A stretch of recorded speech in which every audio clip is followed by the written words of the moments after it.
Hey guys, it's Joon here, and I want to show you some on the field work. So we're putting in some risers, and it's going to be a really shaky video, but hopefully you enjoy some of the sights.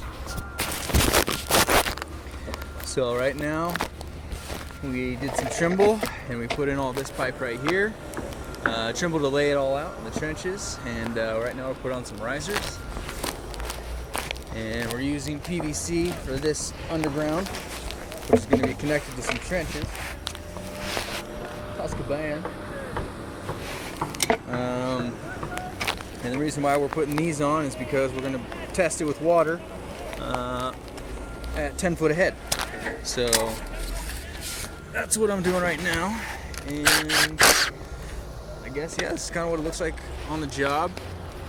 That's squeegee down there at the bottom. That's what we use to backfill, because once you disturb earth, you're not able to use that dirt to reinforce the pipe, or else it's going to crack the pipe, bend the pipe, and they ain't good. So this is a husky band, which is used for holding mainly cast iron, but this is just for testing. So we're using this to hold our pieces together. Hopefully you can see this stuff. I don't know how good it is with the sun in your eyes, but yeah, this is a new job site that we started, and it's been on this site for only a couple weeks. So anyway, hope you guys have a good